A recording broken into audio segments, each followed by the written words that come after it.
다 같이 일어나서 하나님 말씀 받겠습니다. 하나님 말씀 마태복음 6장 33절로 34절. 그런즉 너희는 먼저 그의 나라와 그의 의를 구하라. 그리하면 이 모든 것을 너희에게 더하시리라. 그러므로 내일 일을 위하여 염려하지 말라. 내일 일은 내일이 염려할 것이요 한날의 괴로움은 그날로 족하니라. 아멘. 예수님의 산상 설교 172번째 시간입니다. 오늘은 하나님의 나라와 의를 구하는 것이 우리의 위로다 라는 제목으로 명제로 말씀을 살펴보도록 하겠습니다. 위로라는 것은 관계 속에서 우리의 존재를 확인받고 누리는 것입니다. 이 위로에 관해서, 기독교적인 위로에 관해서 하이델베르그 요름답 제1문에 잘 나와 있습니다. 제1문, 사나 죽으나 그대의 유일한 위로는 무엇입니까? 답, 사나 죽으나 나의 몸도 영혼도 나의 것이 아니요 나의 신실하신 구주 예수 그리스도의 것입니다. 그는 그의 보혈로 나의 모든 죄값을 다 치르셨고 나를 마귀의 모든 권세에서 구원해 내셨으며 하늘에 계신 나의 아버지의 뜻이 아니고서는 머리털 하나도 떨어질 수 없도록 과연 모든 것이 합력하여 나의 구원을 이루도록 그렇게 나를 보존시켜 주십니다. 그러므로 그는 그의 성령으로 말미암아 나로 하여금 영생을 확신하게 하시며 이제부터 그를 위하여 살기를 진정으로 바라도록 만드시고 또한 그렇게 살 준비를 갖추도록 만드십니다. 이런 기독교 위로에 관해서 교리문답을 보거나 성경을 볼 때도 이것이 막연하고 그런 거는 소위 말해서 어떤 교리적이다 이런 관점으로 봐서는 안 되고 실질적으로 우리 삶의 위로가 무엇인가를 봐야 됩니다. 앞서 말했듯이 위로라는 것은 관계 속에서 우리의 존재를 확인받고 누리는 것으로 가야 됩니다. 이 탕자의 비유에서와 나오는 같이 큰 아들처럼 내가 이렇게 열심히 살았는데도 해준 게 뭔데요? 그런 거는 아무런 위로도 삶의 보상도 없는 거예요. 그 인생을 살아가면서 자기 속에 생각하는 위로라는 것, 기쁨이라는 것이 누구는 얼마 벌었고 나는 얼마 벌었고 누구는 얼마나 잘 됐고 못 됐고 이런 걸로는 성경이 말하는 위로, 또 내 인생의 참된 위로를 누리지 못합니다. 예수님께서는 먼저 그의 나라와 의를 구하라고 말씀하시고 내일 일은 내일 염려하라고 말씀하셨습니다. 그러면 오늘 염려하는 것이 마치 당연한 것이고 내일이 오면 또 내일 염려하고 살아야 한다는 뜻이겠습니까? 결코 그렇지 않습니다. 인간의 범죄와 타락으로 인해서 인생에게 염려는 계속해서 일어나는 일이지만 하나님의 백성들은 그런 염려의 지배를 받아서 살 것이 아니고, 그러니까 괴롭게 살 것이 아니고 하나님의 공급하심을 믿고 살아가야 한다라는 뜻입니다. 그렇게 살기 위해서 성도된 우리는 하나님께서 어떤 분이신가, 또 하나님 앞에 살아가는 은혜는 무엇인가, 이것을 누려가야만 합니다. 그것은 언제나 옛 언약에서나 또 지금 우리의 새 언약의 우리의 모습에서나 동일합니다. 옛 언약에서 어떻게 나타났을까요? 시편 84편 11절 여호와 하나님은 해요 방패시라. 여호와께서 은혜와 영화를 주시며 정직히 행하는 자에게 좋은 것을 아끼지 아니하실 것임이니이다. 아멘. 이어지는 시편 84편 87편 이것은 고라 자손의 시편이다 했습니다. 이 고라 자손의 시편의 핵심은 여호와의 복이 회복되는 것을 말합니다. 근데 그 여호와의 복을 누리는 상황 같지 않은 거예요. 84편의 그 배경을 보면 세상의 그 대적들과 끊임없이 전쟁을 하는 상황인데 자기 마음에 이런 어려운 상황 속에서 이 시편 기자가 평화의 약속을 찾기 위해서 한 장소로 향했는데 거기가 바로 하나님의 성전이었습니다. 그러니까 생사를 오가는 그런 상황인데 여호와의 성전에 와 보니까 어미새가 새끼를 위해서 둥지를 틀고 편안한 공간을 마련해 주는 그런 모습을 보았습니다.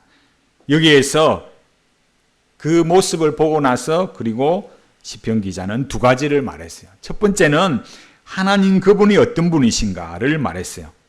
여호와 하나님께서는 해와 방패가 되시고 정직히 행하는 자에게 좋은 것을 아끼지 아니하실 것이다 라고 말하면서 첫 번째 여호와 하나님이 해와 방패가 되신다 라고 말했습니다. 이 말씀은 하나님께서 능력을 주시고 하나님께서 우리의 보호자가 되신다 라는 것을 뜻합니다. 두 번째로 그러면 우리는 어떻게 살아야 되느냐라고 할 때 정직히 행해야 된다라고 말했어요. 한글적인 의미에서 정직히 행해야 된다 그런 뜻이 아니고 이 히브리적인 의미에서는 완전하다라는 뜻이에요. 우리가 완전히 행해야 된다. 이 말은 우리가 완벽한 삶이어야 된다. 흠이 없는 삶 이런 뜻이 아니에요. 노아의 사적은 이러하니라. 노아는 의인이요 당세의 완전한 자라. 그가 하나님과 동행하였으며 이렇게 창세기 6장 9절에 이런 말씀이 나옵니다. 이 말씀에서도 보면은 노아가 의인이다, 완전한 자다 이렇게 했을 때 노아는 한 번도 죄 안 짓고 마음속으로든 행동으로든 그런 죄 없이 흠도 없이 완전한 상태에 도달했다는 뜻이겠습니까? 그렇지 않습니다. 욥을 말할 때도 욥기 1장 1절에서 그 사람은 순전하고 정직하여 하나님을 경외하며 악에서 떠난 자들아 이렇게 말했습니다. 욥이 죄와 무관한 완전히 흠이 없는 그런 사람이었겠습니까? 그렇지 않습니다. 완전했다라는 것은 노아에게나 욥에게나 하나님을 끝까지 신뢰했다. 하나님의 언약에 신실한 사람이었다라는 뜻입니다. 노아가 살아갔던 시대나 욥이 살던 시대에도 죄가 넘쳐나고 하나님 없이 사는 사람들이 득세하던 그런 시대였습니다. 그런 어려운 시대를 살아가면서도 하나님을 끝까지 신뢰하고 오실 메시아를 고대하면서 신실하게 살았습니다. 이것은 무엇을 의미하겠습니까? 이 시편 84편은 이 다윗의 언약의 맥락에서 말하고 있는데 그것은 여호와께서 기름 부음 받은 자의 얼굴을 굽어 살피실 때 백성들은 평화를 맛볼 수 있고 예루살렘에 있는 여호와의 성전에서 평화를 맛볼 수 있다 이런 뜻이에요. 옛 언약의 관점의 사람들에게는 그렇고 새 언약의 관점, 우리들의 관점에서 보면 기름 부음을 받은 메시아 예수 그리스도 안에서 참된 평화가 있다라는 뜻입니다. 우리는 예수 그리스도를 끝까지 믿고 의지하고 살아갈 때 하나님의 백성으로 언약에 신실하게 살아감으로써 여호와 하나님께서 우리에게 능력을 주시고 우리에게 보호자가 되신다라는 것을 누려가는 것입니다. 우리가 살아가는 이 현실이 어렵고 힘들어도 우리가 끝까지 예수 그리스도를 믿고 그 말씀에 순종하고 살아가는 것을 하나님께서는 귀하게 보시고 노아에게나 욥에게 말씀하신 것처럼 완전한 자로 여기십니다. 우리가 한 번도 죄 안 짓고 또 한 번도 실패를 안 해서 완전한 자라 의롭다 이렇게 말씀하는 것이 아니라 우리의 믿음, 우리가 또 언약 안에 살아가는 신실한 모습 이런 것들을 보고 예수 그리스도 안에서 우리를 의롭게 여기십니다. 우리가 존재적으로 법적으로는 이미 의롭다함을 얻었습니다. 그러나 우리는 거룩한 싸움을 계속하는 자들입니다. 그 일에 성령 하나님께서 역사하셔서 하나님의 백성답게 하나님의 성품을 드러내는 성화를 이루어 가십니다. 이렇게 하나님의 백성답게 사는 것이 우리의 위로입니다. 그러면 하나님께서 우리를 성화시켜 가기 위해서 우리에게 베풀어 주시는 은혜는 무엇일까요? 그것은 두 가지로 말할 수 있습니다. 그 두 가지를 말할 때 하나님의 원리가 무엇인가? 우리의 존재를 변화시키시고 우리를 거룩하게 하시는 하나님의 방식이 무엇인가? 성경을 읽고 설교를 듣고 이 믿음의 삶을 살아간다고 할 때 이 원리를 놓치면 계속해서 종교적 열심으로만 나아가지 삶이 변화되지 않는 거예요. 지금 하나님의 위로, 성도의 참된 위로, 하나님이 우리에게 주시는 위로를 생각하고 또 그리스도 안에서 완전한 자, 또 메시아를 통한 예수 그리스도를 통한 평화, 이런 것들을 바라볼 때 성경이 우리에게 주시는 그 하나님이 우리에게 말씀하시는 원리, 하나님의 방식, 우리 삶을 변화시키는 그런 실제적인 내용이 무엇인가, 그걸 잘 봐야 되는 거예요. 그게 없으면 예배를 드리고 삶을 살아가는 일에 있어서 자꾸 헛돈다니까요. 교회에 오는 걸로만 의미 있지 삶으로는 아무 의미가 없는 거예요. 그 첫 번째는 무엇이겠습니까? 항상 이 기독교 신앙의 탁월함, 우리 신앙에 정말 하나님 앞에 즐겁게 찬송하고 믿음으로 살아가기엔 가장 첫 번째 은혜, 그것은 우리의 존재 자체를 변화시키는 거예요. 이 세상 종교와 다른 거라 했잖아요. 세상은 항상 수양을 말하고 우리는 거듭남을 말한다, 성경이. 두 번째는 뭐예요? 우리 존재가 잘 되고 위로를 얻는 것입니다. 우리 존재가 변화되는 것, 이 첫 번째 은혜, 이것은 우리에게 절대적으로 필요한 은혜입니다. 예레미야 32장 40절에 하나님께서 이렇게 약속하셨습니다. 내가 그들에게 복을 주기 위하여 그들을 떠나지 아니하리라 하는 영영한 언약을 그들에게 세우고 나를 경외함을 그들의 마음에 두어 떠나지 않게 하고. 아멘. 하나님께서 우리와 영영한 언약을 맺으시겠다. 그리고 우리로 하여금 여호와 하나님을 경외하고 우리를 떠나지 아니하겠다. 이 절대적인 약속은 변함이 없습니다. 이 변함이 없는 절대적인 약속은 구원으로 주어지는 것입니다. 새 언약으로 완전히 우리의 심령이 변화되어서 성령님의 거듭나게 하심으로 주어지는 것입니다. 그 절대적인 약속으로 인해서 하나님의 영원한 사랑의 지지와 의의 지지를 받고 하나님께서 주시는 자산을 만들고 누려갈 수 있습니다. 성령님께서 허물과 죄로 죽은 우리의 이 존재를 거듭나게 하시고 영원히 우리와 함께하는 이 은혜가 우리에게 가장 먼저 우리에게 주어졌습니다. 하나님께서 우리에게 주시는 그 두 번째 은혜는 새로운 존재에 주시는 위로다라고 했습니다. 그게 무엇이겠습니까? 예수 그리스도를 믿어 새 사람이 된 우리들이 하나님의 계명을 지켜서 하나님의 성품을 닮아가도록 하시는 것들입니다. 하이델베르그 제1문에 나오는 내용이나 지금 말하는 것들이나 본질상으로는 아무런 차이가 없습니다. 표현의 방식의 차이일 뿐이에요. 하나님께서 그 은혜를 주시는데 여기서부터 중요한 것은 하나님께서 우리 모두에게 동일하게 주시는 것이 아니라 분량을 따라서 주십니다. 하나님께서 사람을 차별한다는 그 은혜를 차별해서 주는 그런 뜻이 아니라 하나님께서 우리 각자에게 적절한 때에 적절한 은혜를 주셔서 하나님의 백성답게 만들어 가십니다. 그래서 예수님을 믿어도 똑같이 자라나지 않습니다. 조금씩 다 차이가 있는 거예요. 왜 똑같이 자라나지 않겠습니까? 하나님께서 각자에게 주시는 그 은혜가 차별이 아니라 하나님께서 주시는 은혜를 우리가 누리지 못하기 때문에 그렇습니다. 우리 각자에는 자기만의 아픔이 있고 고난이 있고 걱정, 염려 이런 것들이 우리에게 다 있어요. 우리가 하나님의 은혜를 누리고 세월이 갈수록 자라가려면, 이 자산이 많아지려면 하나님의 은혜가 우리 영혼에 역사하는 방식이 무엇인가, 이걸 잘 봐야 됩니다. 자꾸 머릿속에 내가 여기서는 내 인생이 안 되겠고 여기 말고 다른데 다른 사람, 그렇게 계속 생각하면 삶은 변화가 없습니다. 이것은 우리 영혼의 위로를 내가 어디에서 찾아야 하는가?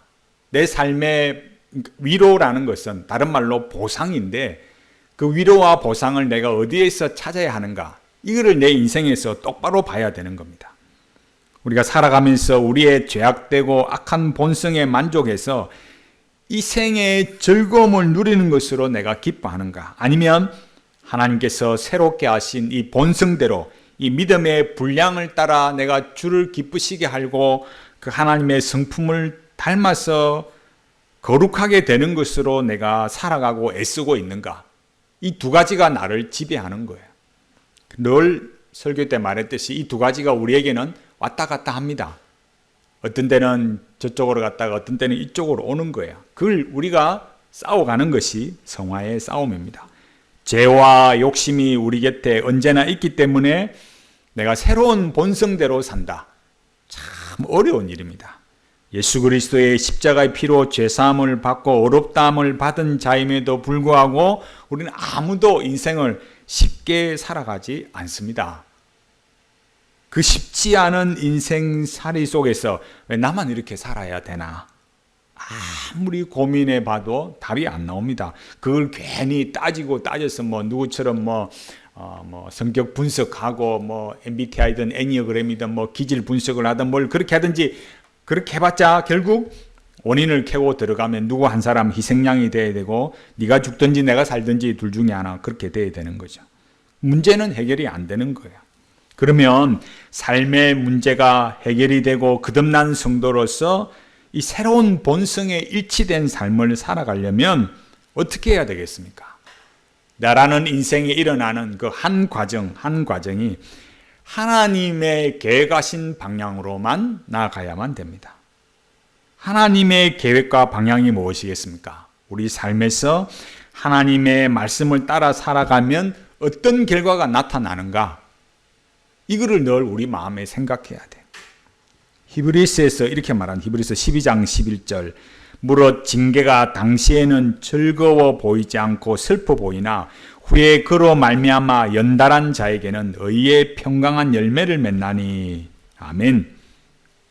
우리보다 이 히브리 유대인들, 유대 기독교인들은 예수 믿는 것, 예수님을 믿는 이 신앙 때문에 너무 큰 고통을 겪었어요. 다 그만두고 그냥 이렇게 어려움을 당할 바에는 돌아가자. 이렇게 어려움을 당하는데도 하나님께서 톡 나타나셔가지고 탁 해결해 주시고 적이 물러가고 어려움이 없어지고 이런 게 아니었다니까요. 죽음을 당해야만 하는 처참한 상황을 맞이했어요. 그런데도 예수 그리스도를 믿는 성도가 그걸 뭘로 생각해야 되느냐라고 할 때 훈련으로 생각해야 된다. 그게 우리 믿는 성도를 향한 연단이다. 이렇게 말했어요.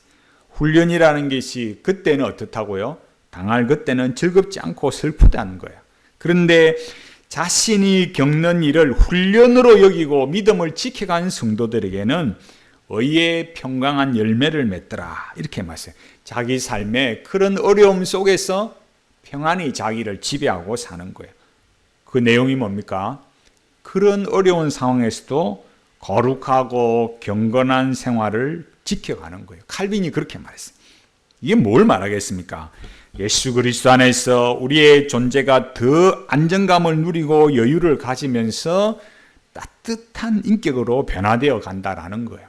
거룩하다, 경건하다, 이것이 계속 종교적 열심, 헌신 이런 것만이 아니라 우리의 존재와 삶이 예수 그리스도 안에서 흔들림이 없이 가는 거예요. 흔들림이 없다는 게 무엇이겠습니까? 허하지 않는 거예요. 오늘 일을 마치고 집으로 돌아왔을 때 잠들기 전에 한숨이 안 나와야 된다니까요. 그 한숨이 전혀 없는 인생이 누가 있겠어요? 힘들고 어려우면 한숨이 있고 아이고 이게 뭔가 싶은 마음이 인생에게 있죠. 근데 그 흔들림이 없는 거, 허함이 없이 살아가게 하는 게 그게 어디서 나오느냐, 또 그걸 어떻게 이겨나가느냐, 이게 우리에게 중요한 거예요. 그러니까 이 인생을 살아감에 있어서 그 허함이 우리에게 닥쳐올 때 우리를 힘들게 하고 나도 모르게 한숨이 나오게 하는 그런 어려운 현실 속에서 우리 존재의 허함이 없이 살아가게 하는 것이 무엇이냐, 이걸 잘 보라는 거예요. 그거를 단지 어떤 믿음이다, 신앙이다라고 해서 그냥 다 덮어버리고 그냥 하나님하고 지나가는 그런 게 아니고 내 인생에 있어서 명확해져야 되는 거예요.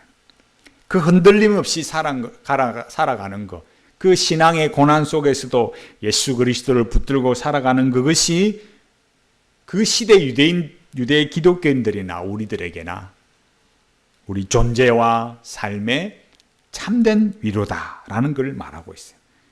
그 결과로 자기에게 거룩과 경건이 있고 12절 이하에 보면 이웃에게 사랑을 베풀고 긍휼을 베풀고 산다라는 거예요. 그게 얼마나 참 자기 존재에 충만함이 있고 안정감이 있다는 걸 말하겠어요.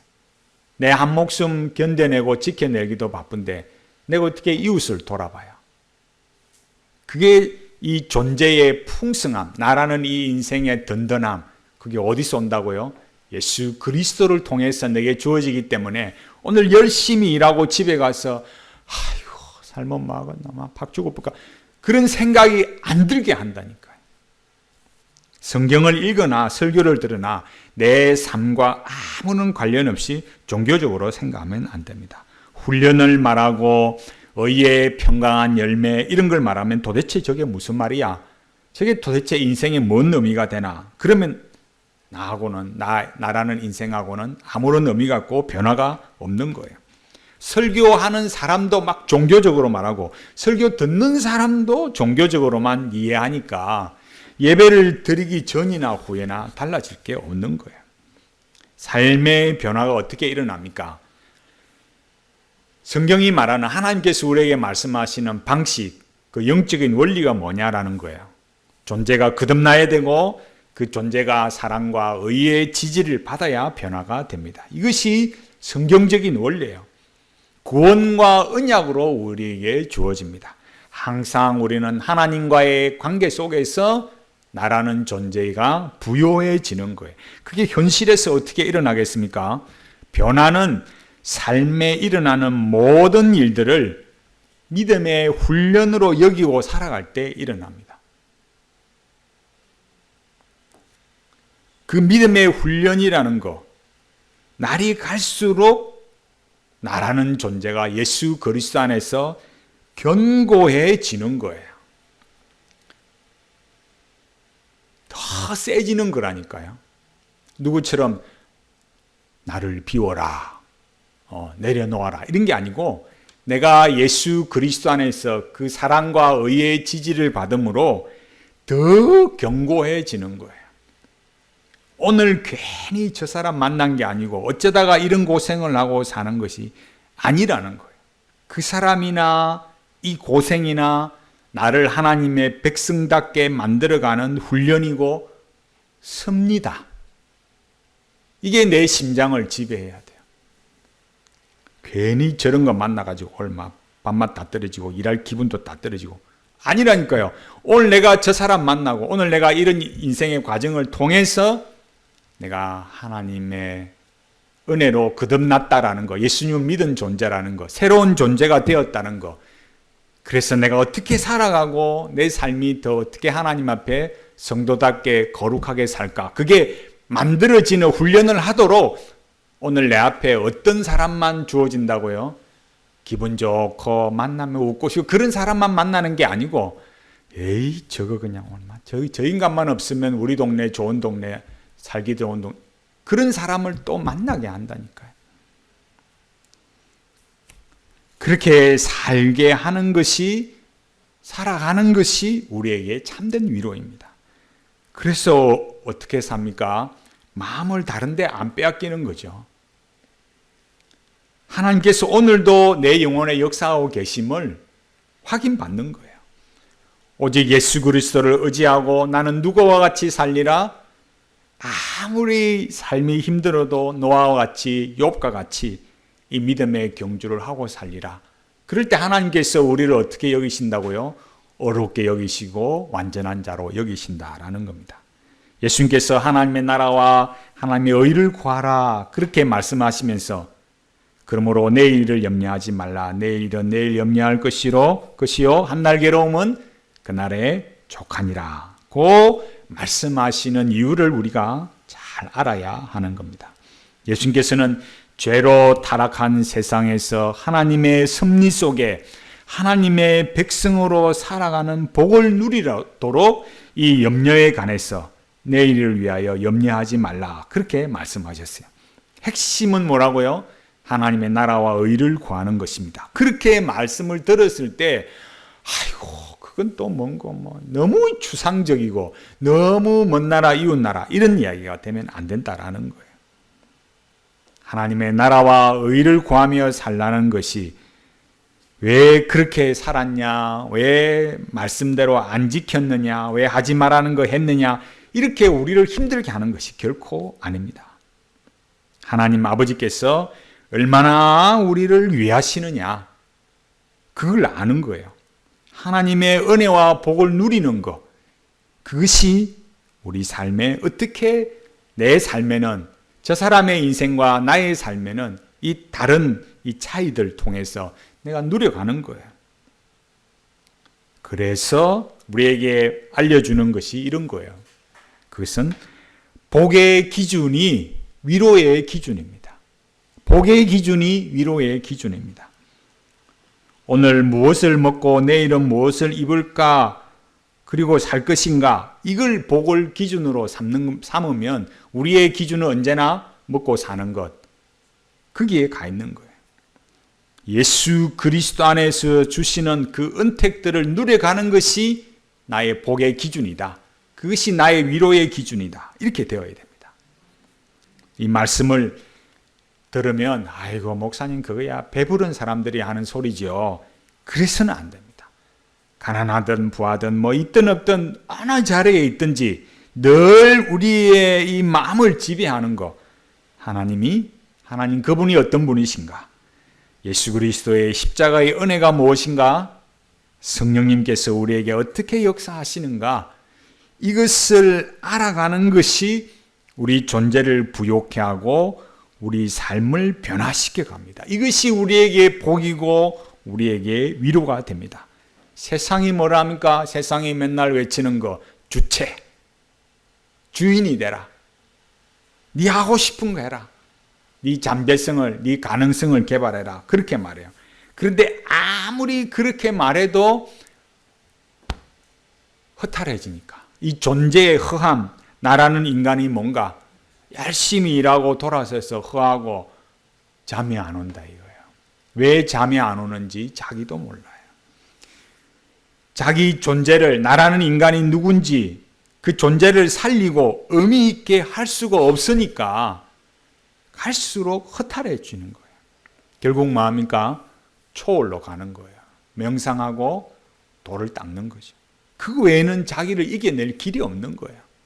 그러니까 그냥 집 밖에 나가서 탈선이 일어나든지 아니면 자기가 명상을 하면서 자기 마음을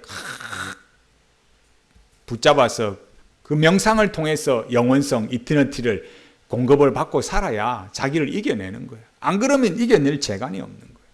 옛날에는 먹고 사는 게 바빠가지고 아침부터 저녁 늦게까지 어쩌든지 떼끼니 안 끄르고 자식 키우고 그렇게 사는데 그게 정신이 없었으니까 피곤하면 누우면 그냥 바로 잠들고 아침에 일어나서 또 일하고 그렇게 살다가 죽고 인생의 의미가 뭔 줄도 몰랐어요.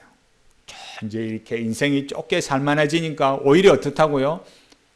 오히려 더 허탈하고 사는 이유도 없고 어떻게 살아야 될지도 모르는 거예요.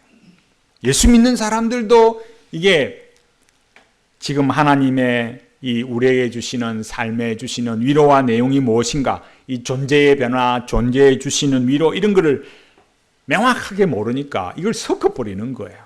그 말은 성경을 읽어놓고 예수님 이야기 믿음 이야기 많이 해놓고 뭐라 그래요? 키르케고르를 말하고 칼융을 말하면서 그러면서 신앙이 이런 거라고 나를 하나님께 내어 맡기는 거라고 이렇게 말해버리니까 사실은 믿음의 주체가 누구냐? 인간이 돼버려요. 그게 실존주의 신앙이에요. 예수님을 믿었다는 것만으로 우리는 한없는 복을 받았습니다. 하나님께서 그 복을 어떻게 지켜가고 유지하게 하시는가, 어떻게 우리 삶을, 우리 존재와 삶을 풍성하게 만들어 가시는가, 성도는 그것을 볼 수 있어야만 합니다. 하나님께서 우리 존재를 거듭나게 하고 그 이후에 우리에게 하시는 것이 무엇이겠습니까? 부패를 제거하고 우리에게 있는 그 죄의 오염과 부패를 제거해 가시고 더 거룩하게 만들어 가십니다. 존 플라벨이 이렇게 말했습니다. 우리에게 닥친 환난들이 그 질과 정도에 있어서 우리에게 가장 지배적인 부패함들을 제거하는 데 적절하다면 그것들은 우리를 거룩하게 하고자 하는 섭리들입니다. 우리는 하나님이 사용하실 회초리들을 선택하시는 것 속에서 하나님의 지혜가 뚜렷하게 드러나는 것을 봅니다. 온갖 종류의 모든 환난이 모든 죄의 역사에서 그 죄를 깨끗하게 하는 것이 아닙니다. 하나님께서 우리의 영혼이 구체적으로 앓고 있는 특정한 질병에 맞는 약으로서의 역할을 할 수 있는 환난을 우리를 위하여 선택해서 우리에게 보내주셨을 때 그것은 우리에 대한 하나님의 돌보심과 사랑을 말해줍니다. 이렇게 말했어요. 그러니까 플라벨은 참 어느 누구보다 인생의 괴로움을 많이 겪었어요. 신앙으로나 그러니까 믿음을 지켜가는 일로나 자기 개인으로나 힘든 인생을 살았어요. 그런데 그런 걸 통해서 우리에게 닥치는 환난이 뭐냐라고 할 때 우리를 지배하는 그런 부패함을 제거하고 우리를 거룩하게 하는 하나님의 섭리다. 이렇게 말했습니다. 하나님의 지혜는 너무나 탁월해서 우리 각자의 부패함과 그 정도를 아시고 우리에게 효력을 나타내도록 개개인에게 적절하게 고난을 허락하신다라는 거예요. 그 하나님께서 허락하시는 그런 섭리들을 믿음으로 받고 감당해 갈 때 우리 마음은 불평, 불만 없이 삶을 살아내고 죄를 몰아내고 더 거룩하고 경건한 삶을 살아갈 수 있습니다. 이것이 내일 일은 내일 염려하고 오늘 우리가 하나님의 나라와 의를 구하며 사는 우리 삶의 참다운 위로라는 거예요. 그런 까닭에 우리에게 주어지는 상처와 고생과 환난을 볼 때 그것이 우리를 무너지게 하는 것이 아니고 우리를 더 견고하게 한다. 우리를 죄로부터 부패를 제거하고 하나님의 자녀로 영광스럽게 만들어가고 우리 안에 더 자산을 만들어가고 결국은 더 사랑하며 살 수 있게 만듭니다.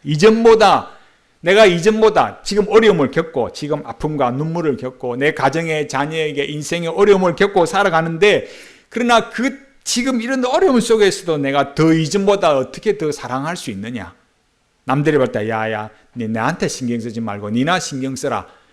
그런 말 하잖아요. 근데 그 이전보다 더 내가 사랑할 수 있는 삶이 되어가는 거예요. 어떻게 해요? 나에게 그 고난으로 인해서 더 자산이 많아지는 거예요. 자산이 많아져야 사랑도 많아지는 거예요. 자산이 없으면요 강요와 억압이 돼요. 부모도 귀찮고 자식도 귀찮아요. 고생 안 하면 자산이 많아질까요? 그렇지 않습니다. 고생을 무엇이라고 보는가, 또 그 고생이 나를 어떻게 만들어 가는가, 이 두 가지가 해결되지 않으면 자산은 만들어지지 않습니다. 편안하게 살면 살수록 더 인생이요 추해지는 거예요. 나만 고생하는 게 아니고 나 혼자만 고생하더라도 혹여 나 혼자만 고생하더라도 그 고생이 나를 쓰러뜨리는 것이 아니라 그 고생이 나라는 존재, 나를 더 훈련하고 연단해서 하나님 앞에 정신 똑바로 차리게 살게 하고 그래서 인격이 따뜻하게 변하고 하나님의 은혜와 십자가의 사랑으로 사는 것을 배우게 하는 거예요. 예수님을 믿는 성도에게 시련과 환난은 있어도 비극은 없습니다. 우리가 이 세상에 태어나고 싶어서 태어난 사람이 없고 하나님의 은혜의 선물로 생명을 얻어 살고 있습니다. 우리 중에 어느 누구도 이 세상에 스스로 태어나려고 한 사람, 그런 사람 아무도 없잖아요. 생명은 전적으로 하나님의 선물입니다. 태어나게 하신 분도 하나님이시고 자라나게 하시는 분도 하나님이시고 예수 그리스도의 복음을 듣고 회개하고 믿게 한 것도 하나님이시고 이 고난과 어려움을 통해서 그 하나님께서 나를 만들어 가신다. 이게 우리의 삶의 자산입니다. 그래서 어쩌라고요? 우리 생애에 일어나는 모든 일들이 하나님께서 우리 존재를 영광스럽게 하려고 하나님께서 역사하시는 손길이라는 것을 분명하게 믿고 살아야 합니다. 강물에요. 강물에 고기가 많으면 강태공들이 뭐랍니까? 물반 고기 반이다. 이렇게 말합니다. 그러니까 주저할 필요가 없죠. 그냥 쉽게 고기를 잡을 수 있는 좋은 환경이 된 거예요. 그러나 우리 인생이라는 건 어떻습니까? 우리 인생은 물반 고기 반이 아니고 우리 인생은 고생 반 눈물 반으로 사는 거예요. 우리 마음이야 돈이 반이고 웃음이 반이면 좋겠다. 그런 인생이지만 돈이 반이고 웃음이 반이면 이렇게 참 재미나게 살 것 같은 인생이지만 며칠 안에 돈 사람이 되는 거예요. 우리 인생은 어디를 둘러봐도 사실은 참 위로가 될 만한 것이 없을 때가 많아요. 참 예배를 드리고 산다 하지만 이게 예수 믿는 사람이 참 왜 이러나 싶고 사람이 사람 같지 않고 돈이 돈 같지 않은 그런 참 우리의 이 현실을 많이 보는 거예요. 왜 우리 마음이 그 돈 반 웃음 반에 마음이 가겠습니까? 그게 하나님 없이 사는 죄인들, 아까 앞서 플라벨이 말했듯이 우리 마음속에 뭐가 있는 거예요? 부패함. 그게 남아있는 거예요. 돈이 내 인생의 위로고 보상이라고 생각하기 때문에 우리 마음이 거기 가는 거예요. 성령님의 역사로 우리가 거듭났을지라도 주머니에 돈 좀 들어오면 웃음이 넘치고 그 돈 없으면 울고불고 하는 것이 우리네 인생입니다. 그러면 우리가 거듭났다는 건 무엇이겠습니까? 우리는 돈 반, 웃음 반을 넘어서는 인생이 되었다라는 거예요. 애굽을 떠나서 홍해를 지나온 사람들이 아직도 자기들 마음속에 뭘 생각했습니까? 그때가 좋았지. 그런 거예요. 그리고 사니까 자기들에게 남는 건 무엇이었습니까? 심판밖에 없었어요. 애굽을 떠났으면 애굽은 마음에 두고 살아서는 안 되는 거예요. 애굽에서 종으로 살고 그때는 노예로 살았으니까. 여기 산상설교로 말하자면 뭐예요? 이방인처럼 사는 거. 먹고 사는 거에 마음이 빼앗기고 사는 거예요. 홍해를 지나왔다. 이제는 뭐 해야 됩니까? 가나안에 마음을 두고 살아야 돼요. 가나안에 가기까지는 뭘 경험할까요? 생존의 한계, 내 믿음의 한계를 경험해요. 그런데도 하나님께서 뭐라고 말씀하셨습니까? 신명기 8장 3절에 너를 낮추시며 너로 줄이게 하시며 또 너도 알지 못하며 네 열조도 알지 못하던 만나를 내게 먹이신 것은 사람이 떡으로만 사는 것이 아니요 여호와 입에서 나오는 모든 말씀으로 사는 줄 너로 알게 하려 하심이니라. 아멘. 애굽을 떠나와서 어떻게 살아야 되느냐 이걸 말씀하셨어요. 여호와께서 주시는 만나로 먹고 산다. 어제도 만나, 오늘도 만나. 왜 그랬습니까? 사람이 떡으로만 사는 게 아니다. 여호와의 입에서 나오는 말씀으로 사는 줄 알아야 된다. 그게 우리에게 진정한 위로다. 사람이 먹고 사는 것으로 만족하는 것이 아니라 하나님의 말씀이 내 규범이 되어서 내 삶을 지배하고 사는 것. 그게 우리의 참다운 위로라는 거예요. 왜 그렇습니까? 우리의 존재의 부유함이 어디서 오느냐? 그걸 말하기 때문에 그래요. 나라는 인생의 부유함이 먹고 사는 게 많아서 돈 반 웃음 반으로 내가 내 존재의 기쁨을 누리는 게 아니라 오늘 내가 아침부터 늦게까지 죽을 고생을 하고 살고 마음에 쓰라린 아픔이 있어도 내가 하나님의 백성으로 사는 여기에 내 존재의 가치를 두겠다라는 거예요. 어떻게 그렇게 산다고요? 여호와가 너를 구원했다.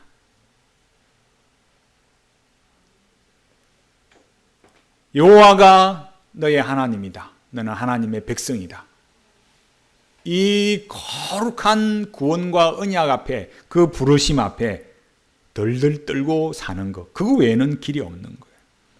그 존재적 관점, 나는 구원받은 하나님의 백성입니다.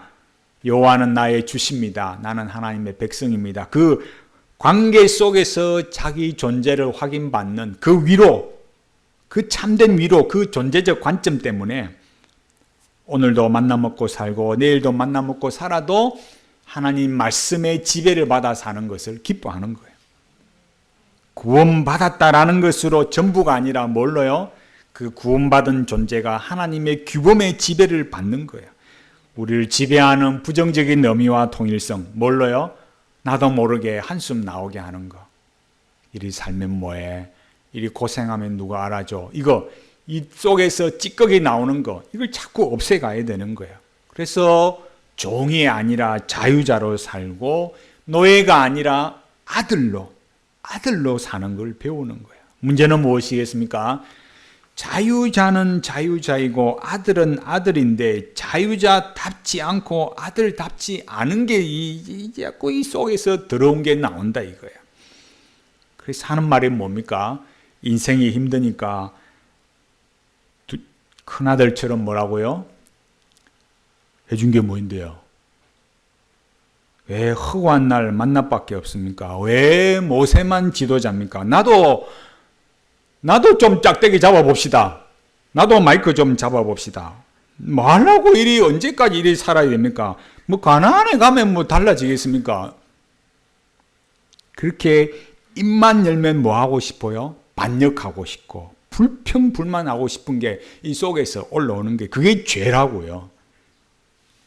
근데 성경은 우리에게 뭘 가르쳐 줍니까? 애굽을 나온 그 새로운 세대를 제외한 그 세대 중에서 누구만 가나안에 갔다고요? 여호수아와 갈렙만 갔다라는 거예요. 우리가 그런 이 성경의 놀라운 사실을 보면 이 더러운 쏘가지가 뭐겠어요? 우리는 당연히 여호수아와 갈렙이다. 그러니까 뭐 우리가 천국 안 간다 이 말이 아니라 우리는 그런 부패함이 없는 사람인 줄로 생각한다라는 거예요. 그런 생각에 하는 근거가 어디 있겠습니까? 나는 그런 돈반 웃음만 하는 그런 사람이 아니라고 착각하고 사는 거예요. 나는 나 잘난 것에 내 신앙을 높은 점수를 주는 거예요. 하나님께서 예수 그리스도의 십자가의 피로써 우리를 구속하시고 어렵다 하셨기 때문에 나에게 내 삶에 살아가는 일에 돈반 웃음반을 지나서 내가 믿음으로 살 거다. 나에게는 저 천국이 약속되어 있다. 이 믿음으로 살아야 여호수아이고 갈렙인 거예요. 그래서 하나님께서 우리에게 뭘 요구하십니까? 우리가 지난번에 솔로몬을 살펴봤듯이 열왕기상 3장 5절 9절에서 솔로몬이 하나님께 뭘 구했냐 이거예요. 솔로몬이 생각할 때 내가 지혜를 달라고 하면 하나님이 돈도 주시고 장수도 주시고 다 보너스로 다 주시겠지. 그렇게 잔머리 쓰지 않았다라는 거예요. 영악하지 않았어요. 왕으로 사는 게 뭐냐? 왕의 자리에 가도 자기의 삶의 진정한 위로가 뭐냐? 왕답게 사는 길이 뭐냐? 그게 뭐예요? 언약을 지키는 거예요. 지혜를 구했고 그 지혜는 하나님의 백성들이 여호와의 언약대로 살아가도록 살피는 재판을 하는 지혜였어요. 그 지혜가 뭔데요? 선과 악을 구별할 줄 아는 거예요. 선과 악은 어디에서만 유효합니까? 하나님 앞에서만요. 하나님 앞에 서는 것이 선이고 하나님께 반역하는 것이 악입니다. 아들답고 자유인으로 사는 것은 하나님 편에 서는 거예요. 하나님 편에 서려면 하나님의 규범이 무엇인가? 하나님이 뭘 기뻐하시는가? 이걸 봐야 돼요. 이 말은 자꾸 뭘 지켜라 안 지켜라 이런 게 아니라 처음부터 말했듯이 우리의 위로가 뭐라고요? 하나님과의 관계적 관점, 하나님과의 관계 속에서 나라는 존재를 확인받고 사는 거, 그 규범을 지키고 살아가는 거, 뭘 지킨다 안 지킨다, 사랑한다 안 한다, 자산이냐 이런 내용, 인격의 변화를 말할 때 지금 무슨 말을 하고 있냐 이걸 잘 봐야 된다라는 거예요. 결론은 무엇이겠습니까? 우리에게 주어진 결론은 무엇이겠습니까? 어떻게 그렇게 살 수 있겠습니까? 우리의 기도가 돈 반 웃음 반 되게 해달라고 소리 지는 것이 되면은 저 광야에서 죽은 그 사람들처럼 비참한 인생이 되는 거예요. 우리는 하나님 앞에 올바른 존재적 관점을 가져야 돼. 그게 뭔데요? 나는 애굽을 떠나온 자다. 나는 죄와 상황에서 벗어난 자다. 나는 예수 그리스도의 십자가의 피로서 새로운 존재, 하나님의 백성이 된 사람이다. 이걸 선포하고 예수 그리스도의 십자가의 피로 얻은 이 영원한 존재적 관점, 이게 분명해야 됩니다. 그래야 오늘 우리 인생에 나는 나대로 살아야 되고 저 사람은 저 사람대로 인생을 살아가는데 각자가 당면한 이 고난의 이 현실의 아픔 속에서는 매일 찌꺼기가 올라와서 한숨 쉬게 하고 반역하게 하고 원망이 일어나오게 하는 그것이 수그러들고 낮아져서 부서져서 나에게 자산을 만들어내는 거예요. 우리의 영광은 고생 안 하는 게 영광이 아닙니다. 우리의 영광은 예수 그리스도를 믿어서 영생을 얻고 하나님의 자녀가 된 것입니다. 우리의 영광, 우리의 위로는 이 고난이, 내가 원하지 않는 이 인생의 고난이 나에게 자산이 되는 거예요. 우리의 영광은 아버지의 나라에서 아버지의 영광을 누리는 것입니다. 그 영광을 천국에서도 누리고 여기 내가 이 살아가는 이 현실, 아버지만 아시는 거, 아무에게도 말할 수 없는 나만의 아픔, 나만의 눈물, 내가 기도하고 내가 눈물 흘리는 이 현실 속에서 나의 진정하고 참된 위로, 여기에서도 그 위로를 누려가면서 나는 하나님의 사랑받는 자녀다, 이 은혜와 기쁨을 누리며 살아가는 복된 성도들이 다 되시기 바랍니다.